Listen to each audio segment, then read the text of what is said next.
2부 코리안 마켓 사인즈로 돌아왔습니다. 계속해서 뉴욕 증시는 간략하게 압축해서 정리해보고 국내 증시에 조금 더 집중하는 시간이 되겠죠? 네, 그렇습니다. 일단 간밤 미증시가 강보합권으로 마무리를 지었던 만큼 오늘 우리 국내 증시는 또 어떤 모습을 보여줄지 지켜보셔야 될 것 같은데요. 간밤 마무리됐던 미국 증시 먼저 확인을 해보도록 하겠습니다. 분위기 어떠했을까요? 분위기 좋았습니다. 네, 오름세를 보였고요. 그렇지만 이 오름세가 강하지는 않은 모습이었습니다. 다우존스 지수가 0.38%, 나스닥과 S&P 500 지수도 0.3%씩 모두 오름세를 보였습니다. 이렇게 좀 불안한 흐름이 장중에는 포착이 되기도 했는데요. 아직은 심리가 좀 공포 수준에서 불안하기도 하고 또 5월 FOMC 이후 제롬 파월 미 연준 의장이 기자 간담회에서 어떤 말을 할지 불확실성이 있기 때문에 강하게 힘있게 오르지는 못하는 모습들입니다. 지수 추이를 통해서 계속해서 확인을 해보도록 하겠습니다. 오르고 내리고 이런 모습을 보이는 시장이었습니다. 계속해서 이렇게 오르고 내리락하는 모습을 보실 수가 있는데요. 그래도 장 막판에 다시 한번 힘을 내주면서 3대 주요 지수가 0.3%의 강세로 마무리를 할 수가 있었죠. 여기서 제가 주목해보고 싶은 한 가지는 바로 러셀 2000입니다. 러셀 지수에 포함되어 있는 소형주 2000가지를 따로 분류한 러셀 2000 지수인데요. 이건 0.8%가량의 강세를 보였습니다. 대체로 3대 주요 지수보다도 더 높은 상승률을 기록을 했죠. 소형주가 잘 나가는 하루였다라고 생각을 해볼 수가 있겠는데요. 히트맵을 통해서 보면 그게 더 자세하게 보여집니다. 대형주가 대체로 좀 힘을 덜 받은 하루였기 때문이죠. 보시면 마이크로소프트 시총 1위 기업이죠. 1%가량 내림세를 보였고요. 알파벳 같은 경우에는 3% 약세를 보였습니다. 다만 이 하락세가 뭐가 악재가 발생했기 때문이라기보다는 최근 호실적을 기록하면서 주가가 올랐던 만큼 불안한 시장 속 일단 돈을 빼고 보자. 차익 실현에 나선 투자자들이 있었기 때문으로 풀이가 됩니다. 반면 메타는 2분기 가이던스가 실망스럽게 나온 이후 계속해서 좀 하방 압력을 지속적으로 받아가는 모습들 보여지고 있고요. 엔비디아와 아마존은 좀 약세, 크지 않은 상승세로 마감을 하는 분위기였습니다. 반면 이날 두드러진 건 애플과 테슬라 등 올해 좀 뒤처져 있던 대형 기술주들이었습니다. 각각의 이슈가 있었죠. 애플 같은 경우에는 번스타인이 투자 등급을 상향 조정하면서 호재로 읽혔고 2% 넘게 오름세를 보였고요. 테슬라의 경우에는 중국에서 완전 자율주행 FSD를 도입할 수 있는 청신호가 켜졌다라는 그런 보도들이 나오면서 15% 급등세를 보였습니다. 국내 증시 관련해서도 애플이 실적이 개선된 건 아니지만 그래도 애플 관련주 대표적으로 LG 이노텍이 있겠죠. 훈풍을 이어받을 수 있을지 주목해봐도 좋을 것 같고요. 테슬라 같은 경우에는 일단 자율주행에 청신호가 켜진 만큼 국내 증시 오늘 자율주행 관련주 움직임도 한번 보시는 것이 좋을 것 같습니다. 한편 현지 시간 30일 장 마감 후에는 아마존 그리고 일라이릴리가 실적을 발표합니다. 실적 이후의 움직임까지도 함께 체크를 해보시죠. 계속해서 확인을 해보도록 하겠습니다. 연준의 심리지수를 한번 체크를 해보도록 할 텐데요. 지금 현지 시간 오늘부터 5월 1일까지 이틀 동안 연준이 연방공개시장위원회 FOMC 회의를 이어갑니다. 금리가 동결될 것이란 가능성이 우세한 가운데 이 파월 의장이 기자 간담회에서 어떤 말을 할지에 시장이 더욱더 촉각을 곤두세우고 있는데요. 매파적인 파월을 좀 준비를 하셔야겠습니다. 지난해 12월까지만 해도 파월 의장은 좀 비둘기파적인 피벗을 이야기하는 파월이었는데요. 이제는 뜨거운 고용, 인플레 지표가 계속해서 발표되다 보니 이렇게 매파를 향하는 지표가 올라오는 모습을 보여주고 있습니다. 이 수치가 높을수록 매파적이다. 그리고 수치가 낮을수록 비둘기파적이다라는 건데 12월에 비둘기파적으로 쭉 내려왔다가 다시 올라오는 모습들이 보이죠. 매파적인 파월 의장의 발언에 대비를 좀 해야 할 것 같은데 시장 잘 대비를 하고 있는 것 같습니다. 금리 인하 기대감을 계속해서 낮추고 있기 때문이죠. 시장의 기준금리 인하 기대감도 한번 살펴보도록 할 텐데요. 검정색 선이 지난해 12월 29일 마지막 날에 예상을 했던 미국의 기준금리 경로가 되겠습니다. 그때까지만 해도 2024년이면 연 6회 정도 기준금리를 인하해서 빠르고 가파르게 기준금리가 인하될 것이다라는 분석이 있었는데 이게 지금 노란색이 4월 25일자 기준 선이 되겠습니다. 지금 기껏 해봐야 연 1회 정도 인하할 것이다라는 전망이 전망이 우세한 것이죠. 이렇게 덜 가파르게, 덜 빠르게 금리 인하할 것이라는 기대감이 지금 시장에 있기 때문에 시장은 어느 정도 연준의 그런 매파적인 스탠스에 발 맞춰가고 있는 것으로 보여집니다. 한편 FOMC 회의 이후로도 계속해서 제조업 그리고 고용 관련 지표들이 나옵니다. 이때쯤이 되면 연준 위원들의 발언이 금지되는 블랙아웃 기간도 끝나는 날인 만큼 계속해서 이 지표들에 대해서 연준 위원들이 어떻게 해석하고 있는지 체크해볼 필요가 있겠습니다. 국제유가도 체크를 해보겠습니다. 미 국무장관이 가자지구 휴전에 대해서 촉구하는 발언을 계속해서 압박식으로 하자 국제유가 하락했습니다. 1% 넘게 내리면서 배럴당 82달러 선으로 내려왔고요. 국제금값은 0.4% 강세를 보였습니다.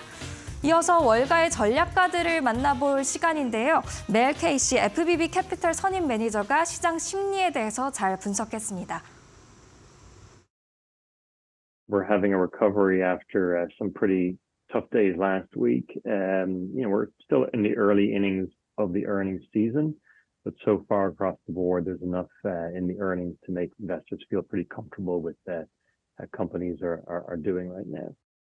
In terms of how the markets are reacting or have reacted, it feels very much like a tug of war between the macro and the micro. And so the macro is, inflation numbers, jobs numbers, all the things that the Federal Reserve needs to do in order to ease and start cutting rates and making capital a little bit less expensive for everybody.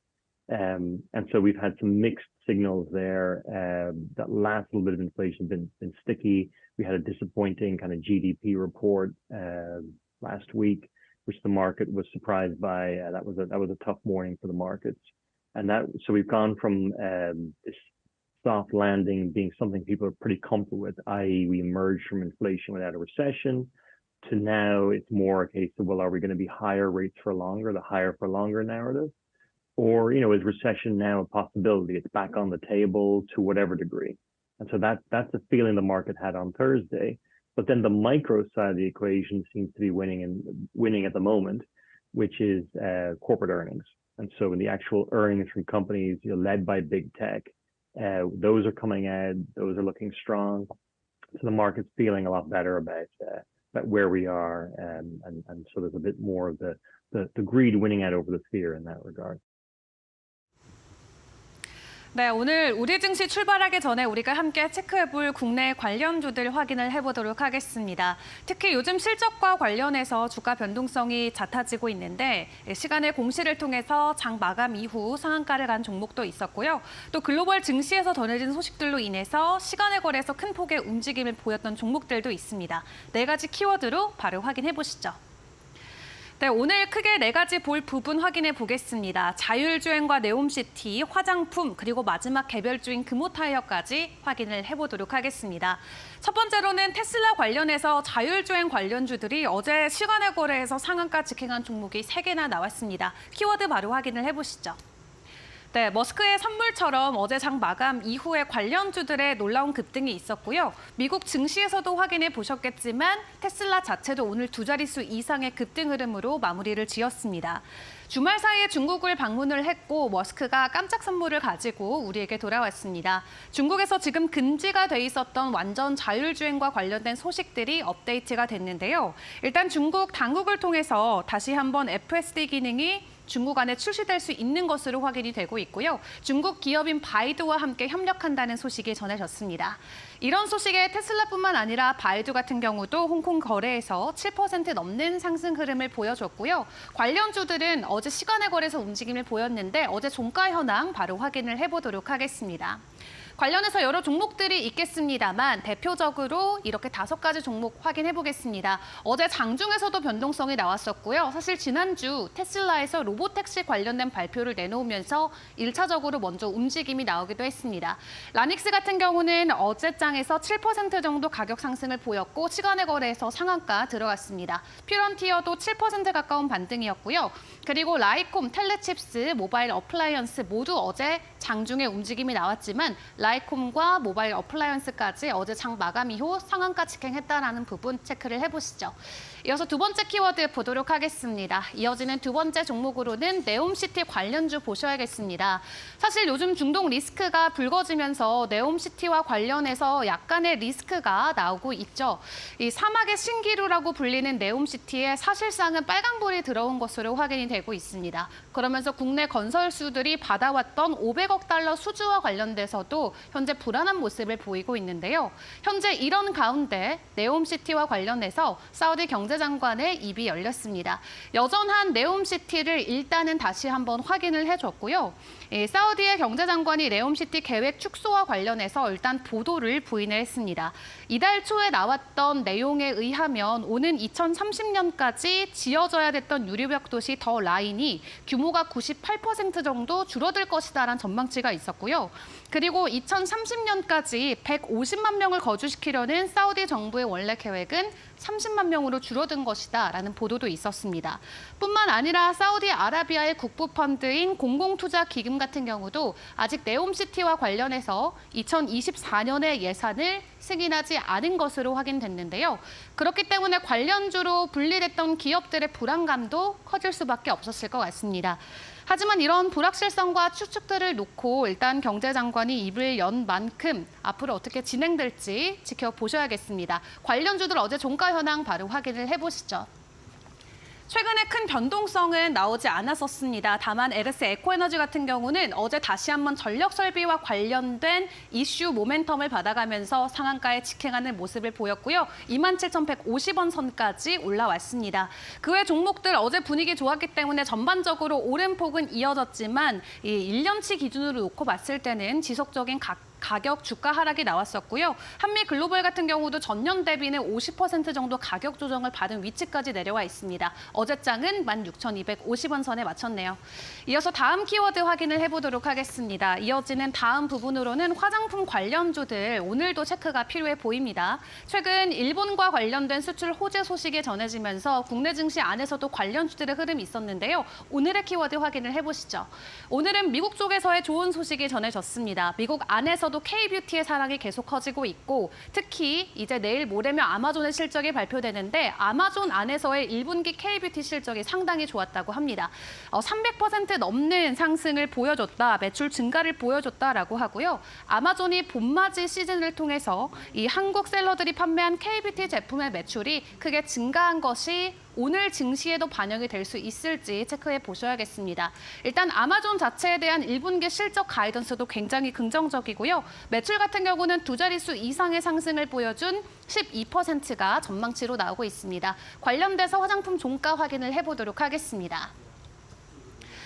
네, 아모레퍼시픽부터 인그루드 랩까지 일단 모두 다른 표정을 짓고 있습니다만 일단 대장주인 아모레퍼시픽은 3.5% 정도 가격 상승이 나왔었고요. 인그루드 랩은 1.5% 정도 가격 하락이 있었네요.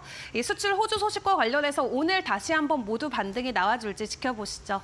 마지막으로 개별주 확인해 보도록 하겠습니다. 어제 장 마감 이후에 실적을 발표했던 금호타이어 보도록 하겠고요. 시간을 거래해서도 급등하는 모습 나왔습니다. 키워드로 실적 확인해 보시죠. 금호타이어 같은 경우도 10년 안에 최대 실적을 보여줬습니다. 매출 같은 경우는 1조 원을 넘겨서면서 전년 대비해서는 4.6% 늘었고요. 10년 만에 최고치입니다. 영업이익 같은 경우도 현재 1,000억 원대를 넘겨서면서 전년 동기에서는 167% 증가했다라고 하는데요. 일단 시간에서 그대로 주가에 반영이 됐었는데 어제 종가 먼저 확인을 해보도록 하겠습니다. 금호타이어 같은 경우는 어제 3.6%대 상승 보이면서 6,740원 선에 마쳤습니다. 시간의 거래에서 변동성이 오늘 장 출발하고 주가에도 그대로 반영될 수 있을지 이 부분까지 챙겨보시죠. 오늘 굵직한 실적들 계속해서 발표가 됩니다. 장중에 움직이는 종목들은 어떤 것들이 있을까요? 이데일리와 계속 함께 보시죠.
네, 시청자 여러분 안녕하십니까? 아침에 확실히 좀 벌써 기온이 좀 올라갔네요.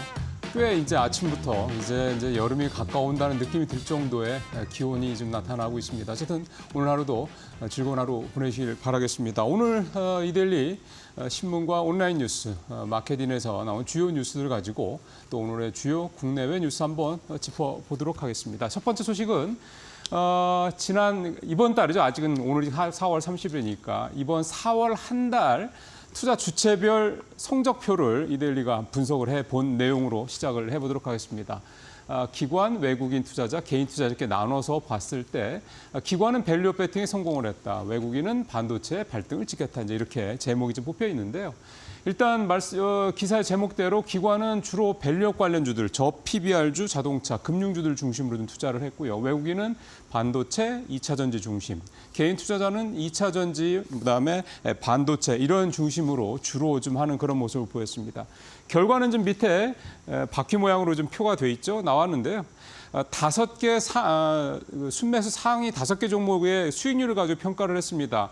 기관은 3%가 넘는 플러스 수익률을 내서 우수상 받았다 이렇게 볼 수가 있겠고요. 반면에 외국인은 마이너스 3%가 넘는 수익률을 냈기 때문에 참가에 의의를 뒀다기보다는 좀 부진한 성적을 냈다고 볼 수가 있을 것 같고요. 개인은 마이너스 0.5% 수익을 내지는 못했지만 거의 뭐 보합권이기 때문에 일단 뭐 참가하는데 의의는 뒀다 이렇게 좀 볼 수가 있겠습니다. 결국은 4월 달을 종합을 해보면 우리가 이제 뭐 저도 여러 번 말씀드렸지만 반도체주가 상당히 좀 좋은 분위기로 얘가 냈습니다. 그건 이제 중반 이후인 것 같고요. 전체적으로 4월 초에 나타났던 대형 악재, 중동발 리스크, 그다음에 미국의 금리나 지연 이 두 소식 때문에 전체적으로 수익률도 좀 떨어지면서도 불구하고 특히 국내에서는 이 밸류업에 대한 기대감이 여전히 크다. 그걸 기관이 잘 공략을 했다. 이렇게 볼 수가 있겠습니다. 자, 다음 기사 가보도록 할까요?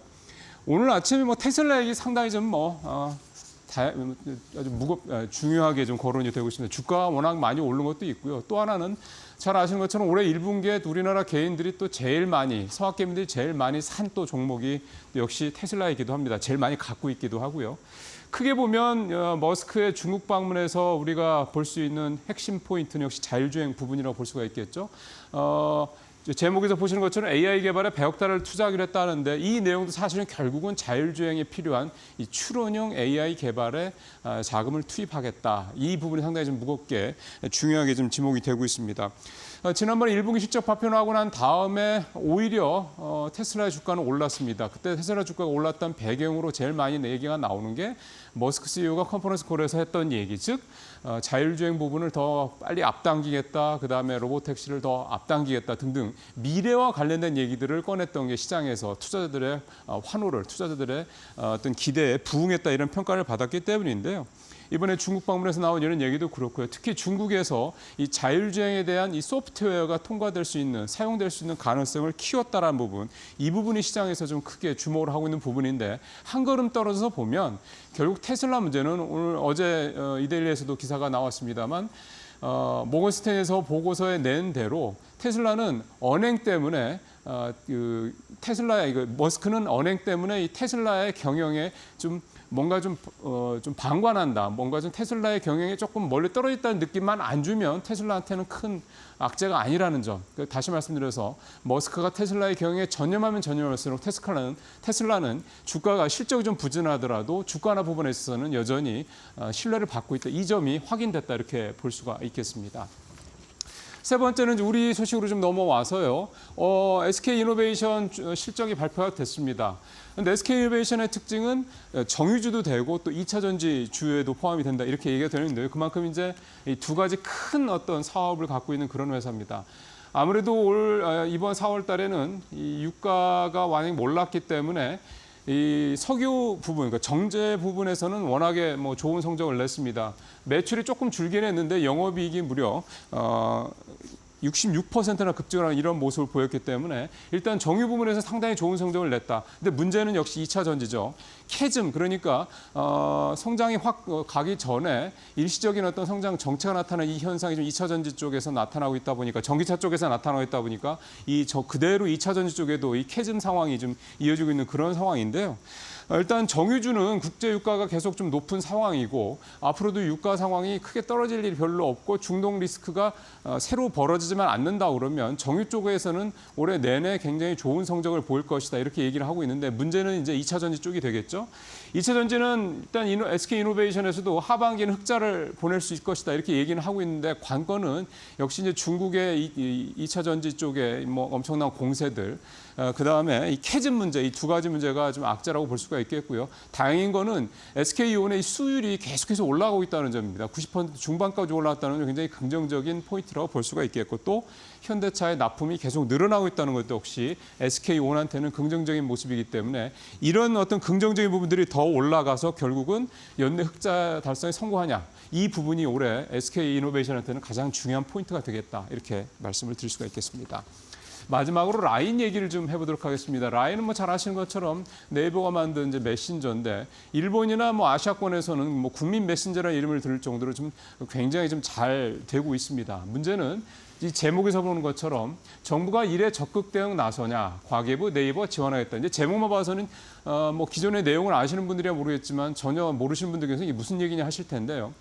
지금 일본 정부가 라인을 계속해서 압박을 하고 있습니다. 무슨 얘기냐면, 작년 말 올해 초에 라인에서 한 50만 명 넘는 개인정보 유출 사건이 있었거든요. 우리나라에서 뭐 개인정보 유출은 흔하게 벌어진 일이기도 한데, 이걸 가지고 일본 정부가 네이버가 라인에 너무 많이 관여하고 있으니 주식을 팔아라, 이렇게 지금 압박을 상당히 하고 있습니다. 행정지도도 벌써 3번이나 나온 상황이고요. 일본 정부가 이렇게 하고 있는 이유의 배경에는 지금 이 라인의 주분이 지배구조가 네이버와 소프트뱅크가 좀 50대 50으로 합작 경영을, 좀 공동 경영을 하고 있는 그런 상황인데, 만약에 이런 상황에서 네이버가 한 주라도 지분을 팔게 되면은 사실 일본 내 라인의 경영권은 소프트뱅크로 넘어가는 상황이 됩니다. 그러니까 어떻게 보면 감정적으로 봤을 때 자기네들 국민 메신저를 한국 회사가 운영하고 있다, 이거 좀 기분이 불쾌할 수 있다, 이런 얘기도 좀 될 수가 있겠고, 전체적으로 이 라인에 대해서 일본 정부가 상당히 좀 무게를 두고 있다, 이렇게 좀 볼 수도 있는 부분이긴 한데요.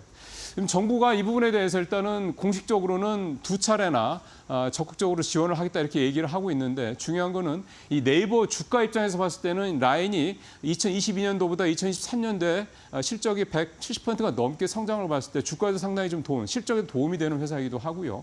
반면에 라인의 주가가 작년 말 대비 현재 한 30%까지 떨어진 거로 봤을 때는 현재 네이버가 여러 가지 처해 있는 악재들 속에서 또 하나의 악재가 추가된 그런 상황이 되기도 합니다. 네이버 입장에서 봤을 때는 이 라인 상황이 정부가 좀 도와줘서 좀 긍정적인 방향으로 풀어주길 좀 기대하는 상황밖에는 좀 없다, 이렇게 봐야 될 것 같습니다. 자, 오늘 뉴스 여기서 마치도록 하겠습니다. 고맙습니다.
안녕하세요. 매드토크입니다. 보톨리움 톡신 처절한 적벽대전, 피트, 휴젤의 어퍼컷.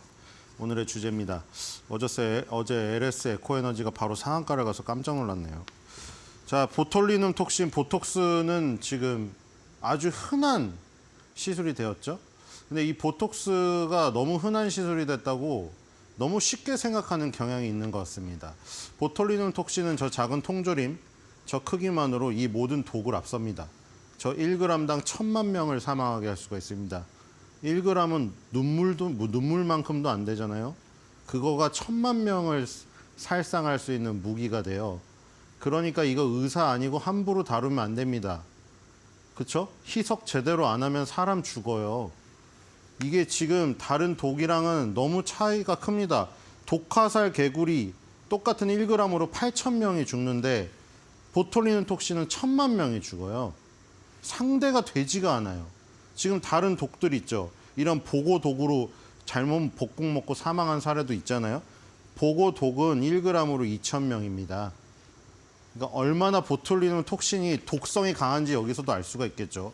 이런 시술을 너무 흔하게 한다고 이 보톨리눔 톡신을 함부로 대하면 안 된다는 걸 여기서 알 수가 있겠고요. 자, 지금 휴젤이 어퍼컷을 날리고 있죠. 과연 어떻게 될까? 저는 뭐 개인적으로 그 모든 뒷부분의 상황과 이런 거를 우리가 다 알 수가 없잖아요. 뭐 기업 간 비밀도 있고 다 드러나지 않았기 때문에. 근데 심정적으로 솔직히 저도 메디톡스 응원합니다. 그렇죠? 근데 이 상황을 어떻게 할 수가 없잖아요. 뭐 댓글이나 이런 데 보면은 뭐 일반 여론은 메디톡스를 응원하지만 지금 몇 년째입니까? 그러니까 이거 여기서도 보시면 아시겠지만 인간이 살면서 소송이란 거에 얽힌다는 거는 얼마나 피곤한 것인가. 기업도 저 정도인데. 기업은 대리인이 있고, 그쵸? 법무법인이 끼어 있는데 저 정도일 텐데, 개인이 만약에 송사에 휘말려가지고 20년을 낭비한다고 생각해 보세요. 정말 생각만 해도 끔찍한 일입니다, 진짜로. 근데 지금 지금 보톡스 씬에서 굉장히 두 가지, 보톡스가 원래 우리나라 거 아닌 건 아시죠? 엘러간이라는 회사에 에브비로 지금 들어갔죠. 엘러간이라는 회사의 보톡스잖아요. 우리가 미용 티슈를 모나리자라고 부르는 것이 모나리자 상품명이잖아요. 스카치 테이프도 3M에서 만든 거고. 그게 고유 대명사가 돼버린 것이죠. 보톡스는 엘러간 건데 우리나라에서 만드는 보톡스들은 다 이름이 있습니다. 메디톡스는 메디톡신이고 휴젤은 보툴렉스고 그리고 지금 메디톡스는 메디톡신, 휴젤 보툴렉스 그 다음에 대용제약은 나보타입니다. 근데 그게 보톡스라고 불리는 거죠.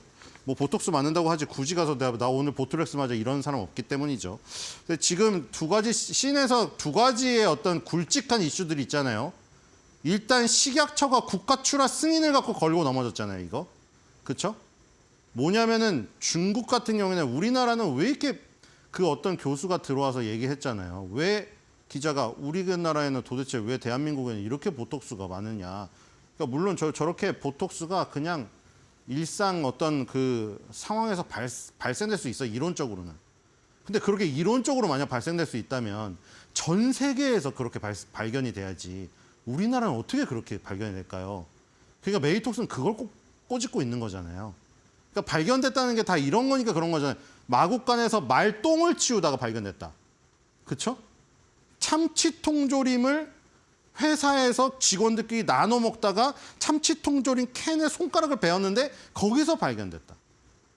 아니면 하천에서 바베큐를 파티를 하고 있는데 하천에 있는 썩은 물에서 발견됐다. 이렇게 지금 되어 있거든요. 그렇죠? 그러니까 납득이 안 되는 거죠. 메디톡스 입장에서는. 지금 그런 상황이에요. 근데 중국에서는 당국 승인을 받은 톡신 제대가 엘러간의 보톡스, 에브비로 들어갔죠. 입센의 다이스포트, 린저우 연구소의 헝리, 휴젤의 레티포. 딱 4개. 그러니까 중국은 굉장히 강력하게 문턱을 높여놓은 상태죠. 그래서 그러면 우리나라는 어떻게 수출을 하느냐. 뭐 물론 이거 먼저 보죠. 백신을 이제 맞다가 자 여기 이 그래프만 봐도 시젠의 주가를 알 수 있겠죠. 그렇죠? 저도 시젠 응원합니다. 시젠 그리고 PER이 1배 미만이었죠. 근데 항상 우리가 여기서 교훈을 얻어야 될 건 또 뭡니까? 지나고 나니까 이른바 블랙스완이라는 거. 우리도 인생 살면서 그런 경험들 있으시잖아요. 나 너무 뭔가 잘 돼 갑자기. 뭐지? 이거 내 실력인가? 그런 거 있지 않으세요?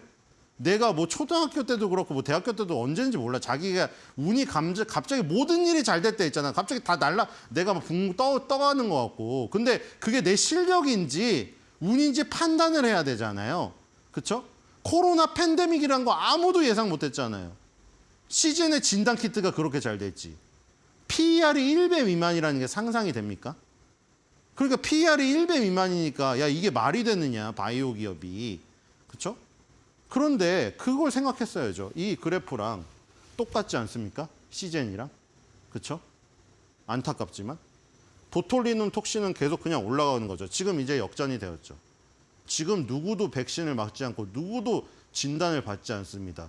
누구도 코로나로 봉쇄당하지 않고 있습니다. 그렇죠? 그게 영원했다면 인간의 인생이 끔찍했겠죠. 하지만 그렇게 혜택을 받는 업체들은 아쉬웠겠죠.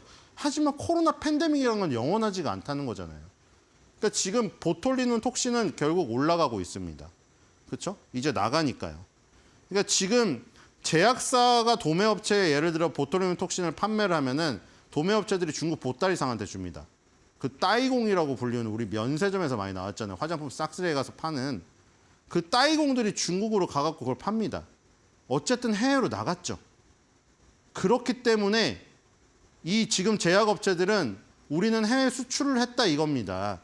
근데 식약처에서는 어쨌든 간에 국내 도매업체에 넘겼으니까 국내에 판매를 했네. 근데 국내 판매한 게 해외에 넘어갔네. 왜 아까 전에 저렇게 사람을 살상할 수 있는 무기인 보툴리눔 톡신을 국가의 출하 승인을 받지 않고 넘겼느냐.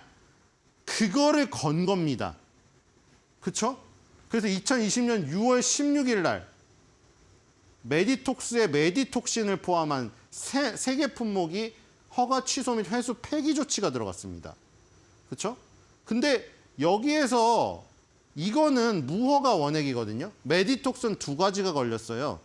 국가 출하 승인 때문에 걸린 것이 우리나라 대부분 업체가 다 같이 걸렸고요. 메디톡스 하나가 더 걸렸어요. 여기서. 무허가 원액을 사용했어요. 허가받지 않은 원액을 사용했다. 그 다음에 2번째로 가면은 또 거기 나옵니다. 이걸 일일이 볼 시간이 없습니다. 2020년 10월 달 이게 국가 출하 승인 받지 않았다는 것이고요. 자, 다음 거 식약처에서 나온 겁니다. 이것도 2022년 11월 1일 날 여기는 누군가요? 제테마입니다. 제테마 걸렸고요. 그 다음에 휴젤이고 뭐고 다 가릴 수가 없죠. 휴젤의 보툴렉스 여기 있죠. 파마리서치 바이오. 그쵸? 지금 보톡스 한다는 업체들 다 걸렸습니다. 아니, 누구든 안 걸리겠어요. 다 그렇게 그게 관행이었어요. 블랙 시장이라고. 아까 말한 대로 중국의 FDA에 해당되는 거기서 그 문턱을 넘기가 어렵기 때문에 보따리상을 통해서 우회 수출하는 게 관행이었습니다. 그 관행을 그대로 계속해서 유지하고 있다가 갑자기 식약처가 국가 출하 승인 안 받았다고 태클을 거니까 다 걸리죠.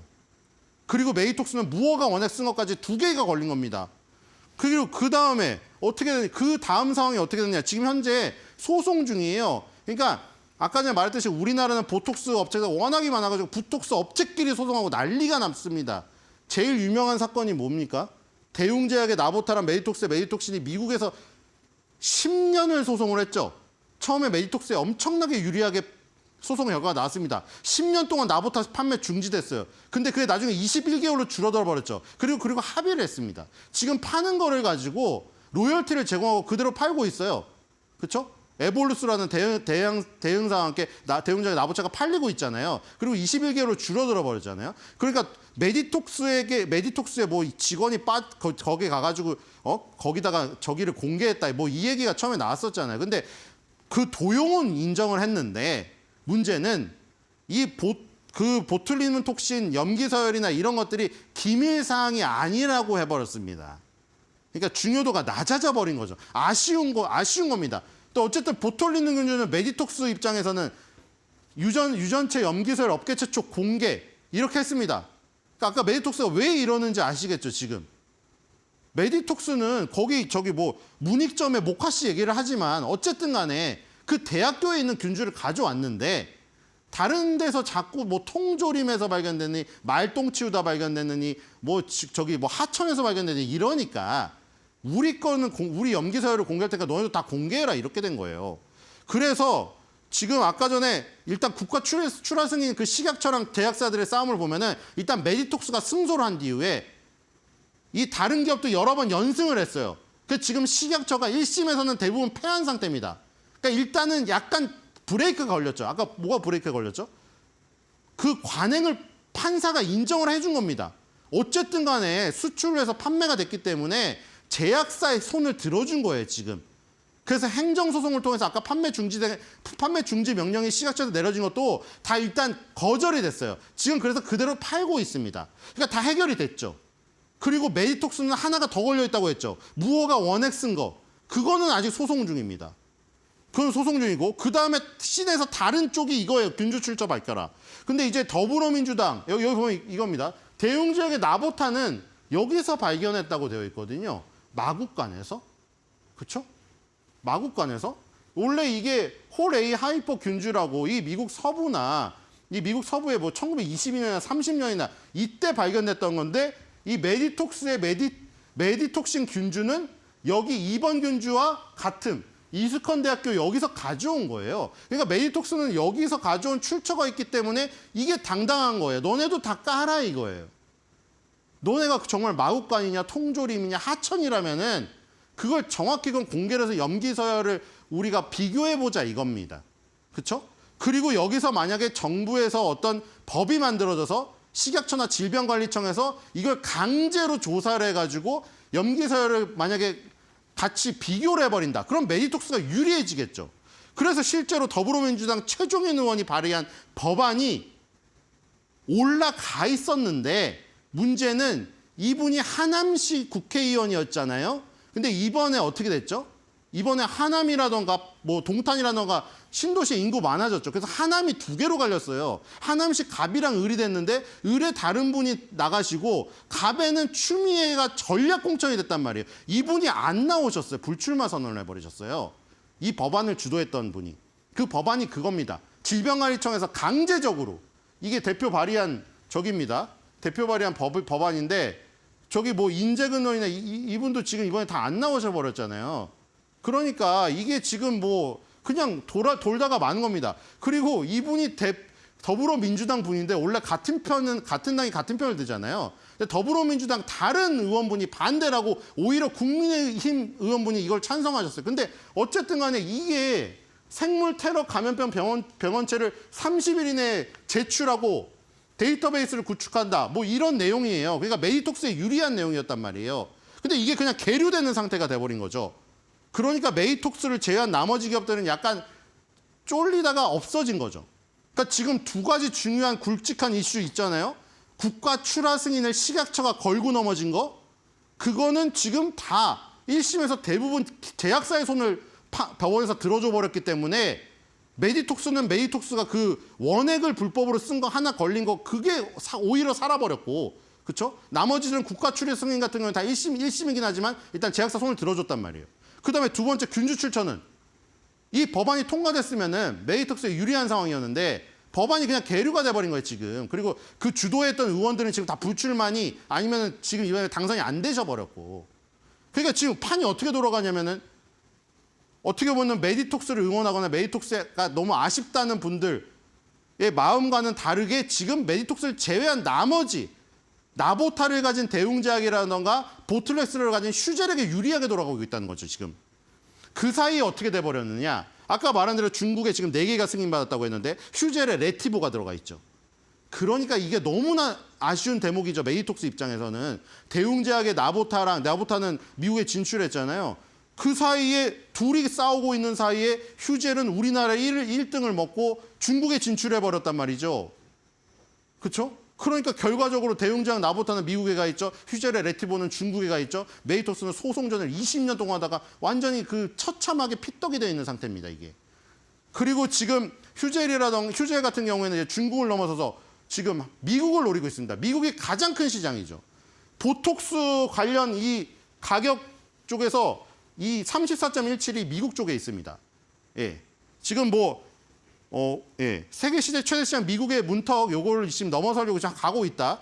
이렇게 보시면 될 것 같고. 그래서 일단 휴젤의 주가가 뭐 메디톡스라던가 대웅제약이라던가 다른 업체들보다 굉장히 지금 좋게 올라가고 있어요.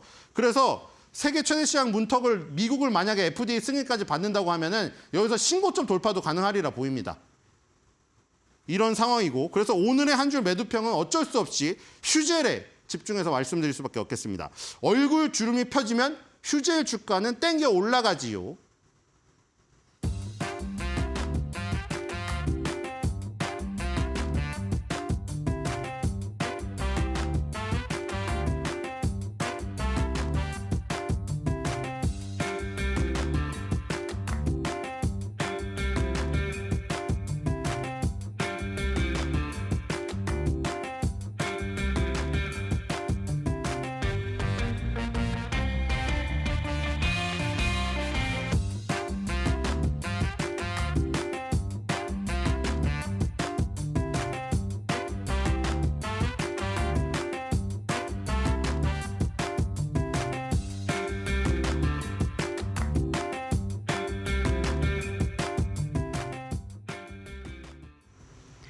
네, FOMC를 앞두고 강보합권에 마무리된 미증시, 오늘 우리 증시의 상황은 어떨까요? 개장 전략 함께 꼼꼼히 체크해 보도록 하겠습니다. 5인의 투자 전략입니다.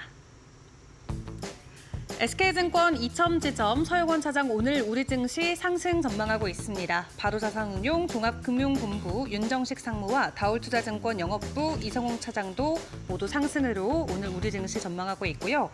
신한투자증권 부산금융센터 이호석 차장은 보합권, 대한투자그룹 최병진 이사는 오늘 증시 하락으로 전망을 하고 있습니다.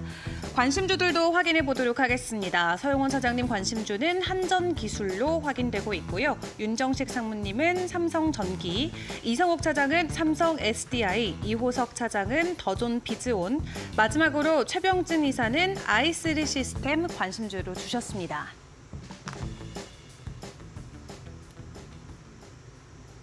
네, 그럼 오늘 두 분의 전문가 화상으로 연결해서 보다 구체적인 개장 전략 확인해 보도록 하겠습니다. 오늘 서영원 차장과 윤정식 상무 함께합니다.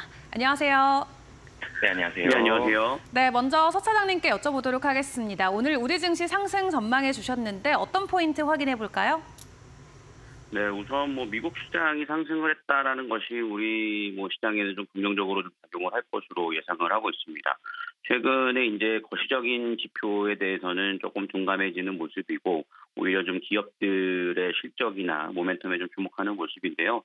어저께 미국의 테슬라가 이제 자율주행에 대해서 이제 중국 소프트웨어를 개발했다는 소식들이 전해지면서 큰 폭의 상승이 오늘 우리나라 시장에도 좀 긍정적으로 좀 작용을 할 것으로 예상을 하고 있습니다. 현재 미국 같은 경우에는 지금 현재 한 3분의 1 정도, 거의 절반 가까이 46% 정도가 실적 발표를 했는데 그중에서 5곳 중에 4곳 이상이 호실적을 좀 발표를 하면서 GDP가 좀 성장이 좀 둔화된 모습들은 있지만 그래도 좀 기업 실적이 좋다라는 점에서는 증시에는 상당히 좀 긍정적인 것으로 예상을 하고 있고요.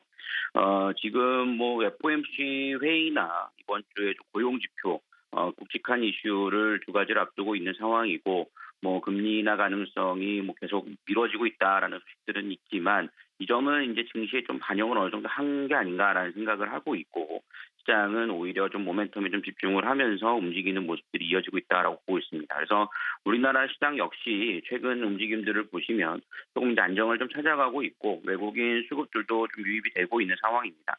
물론 한국 시장이 어저께도 좀 그런 특징을 보였는데 삼성전자만 좀 제한된 모습들을 보이면서 지수 상승에 대한 부분들이 이루어졌거든요. 결국에는 우리나라 시장도 좀 삼성전자 끌고 가는 장세보다는 업종 순환매가 좀 이어지면서 2,700선 전후에서 좀 등락이 좀 이루어지고 우리 시청자분들께서는 이제 종목별에 좀 집중을 하시면서 시장 상승을 좀 대응하는 것이 좀 맞지 않을까라고 생각하고 있습니다. 네, 좋습니다. 미국 증시의 상승 훈풍 오늘 우리 증시에서도 예상이 된다 말씀해 주셨고요. 윤정식 상무님께도 여쭤보겠습니다. 동일하게 상승 전망하셨는데 어떤 포인트 확인해 볼까요? 네, 어젯밤에 미국 증시의 움직임들이 비교적 괜찮은 모습을 보여줬습니다. 특히 최근에 그래도 조금씩 반등하고 있는 2차 전지, 전기차에 대한 움직임들이 테슬라 중심으로 해서 긍정적인 모습이 나왔고요. 그리고 자율주행에 대한 기대감이 있다라는 점은 반도체에 대해서도 이 기대감을 또 갖게 할 수 있는 그런 모습이었기 때문에 미국 증시의 모습은 국내 증시, 물론 이제 전일 국내 증시의 움직임들이 좋은 모습으로 마감을 했기 때문에 오늘 굉장히 큰 폭으로 상승하기는 쉽진 않습니다. 지수 3,700도 넘어가면 물량들이 좀 나오기 때문에 하지만 그래도 상승에 좀 더 어부개를 실을 수 있는 그런 상황이다라고 보시면 되겠고요. 기업 실적에 따른 주가의 커플링 정도, 실적에 대한 중요도가 계속적으로 올라가고 있습니다. 지난주 생각을 해보면 지지난주에 좋지 않았던 분위기가 지난주에 좋은 분위기로 바뀌었었던 이유는 실적이었거든요. 국내도 마찬가지입니다. 실적이 잘 나오는 종목들은 그래도 주가 반등하고 이 지수의 하락을 막았던 결정적인 이유도 실적이었습니다. 그렇기 때문에 실적이 잘 나오는 종목들 위주로만 철저하게 좀 가려서 옥석 가리기 하셨으면 좋겠고요. 이 국내에는 실적 말고도 올라간 이유가 한 가지가 더 있었죠. 미국보다 한 가지가 더 있었는데 이게 기업 밸류업 프로그램이었습니다. 이 부분에 있어서는 5월 2일 날 세부적인 정책들이 나오는데 이로 인해서 오늘 같은 경우는 정책 나오기 전 마지막 거래일이죠. 그렇기 때문에 좀 변동성이 나올 수 있다는 점까지 염두에 두셨으면 좋겠습니다. 네, 실적과 밸류업 확인하면서 변동성 주시하자 말씀해 주셨습니다. 이어서 관심주 확인하겠습니다. 서영원 차장님 관심주 먼저 체크해 볼 텐데요. 오늘 어떤 종목일까요? 네, 오늘 제가 한전 기술 좀 보고 있고요. 뭐 발전소나 플랜트 쪽, 원전 관련된 종목이라고 좀 보실 수 있겠습니다. 최근 한전 기술은 기관 수급들이 좀 강하게 들어오고 있는 모습인데, 6월 달에 이제 체코에 대한 신규 원전 수주에 대한 기대감이 좀 있습니다. 뭐 이 부분이 어떻게 되는지를 좀 주목해 볼 필요가 있어 보이고요. 24년도 정부가 이 원전 관련돼서 신규 원전에 대해서 예산을 좀 9배 증액을 하면서 어쨌든 정부와 좀 협업을 하는 좀 실적 기대감이 좀 있는 종목인 만큼 기관 수급이 좀 들어오는 부분이니까요. 이 점 참고하셔서 좀 장기적으로 좀 살펴보시면 좋지 않을까 싶습니다. 네, 좋습니다. 한전기술 확인해 봤고요. 윤정식 상무님 종목도 확인해 보겠습니다. 오늘 관심주 어떤 종목인가요? 네, 삼성전기 말씀을 드리겠는데요. 삼성전기는 두 가지입니다. 이 스마트폰의 카메라 그리고 MLCC 두 가지인데요. 첫 번째로는 스마트폰의 카메라가 계속 좋아지고 있죠. 이제 2억 화소까지 올라갑니다. 그렇기 때문에 그러면서 고화질 폴리드 좀 공급량이 확대되면서 스마트폰 카메라가 좋았고요. 그리고 MLCC 같은 경우는 IT 수요는 좀 줄어들었습니다만 산업과 전장용 수요가 증가되면서 이 전체적으로 매출액이 올라갔죠. 그러면서 컨센서스 1분기 실적이 한 10% 정도 상회하는 모습이었습니다. 하반기에는 온디바이스 AI, 그러니까 고사양의 전자기기들이 나오기 때문에 하반기까지도 실적 계속 좋다라는 기대감 가지고 보시면 되겠습니다. 네, 삼성전기까지 확인해 봤습니다. 오늘 두 분의 도움 말씀 감사합니다.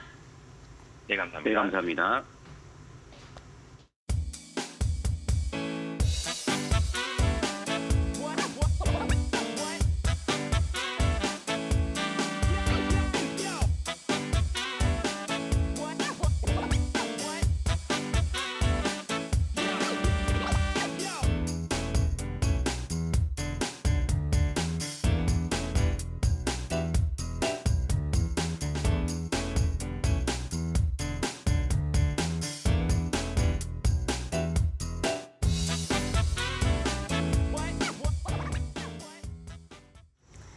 국내 증시가 수요일 하루 쉬어가는 만큼 화요일장인 오늘 어떻게 움직일지 많은 분들이 궁금해하실 것 같은데 오인의 투자 전략이 도움이 됐기를 하는 마음입니다. 네, 그렇습니다. 저희는 내일 쉬어가지만 기업들의 실적은 쉬지 않고 쏟아질 예정인데요. 저희 목요일에 다시 돌아와서 놓친 실적 부분들 모두 꼼꼼히 체크 도와드리도록 하겠습니다. 그럼 저희는 오늘 여기에서 준비한 내용 마치도록 하겠고요. 목요일 오전에 다시 인사드리겠습니다. 오늘 함께해 주신 여러분 고맙습니다.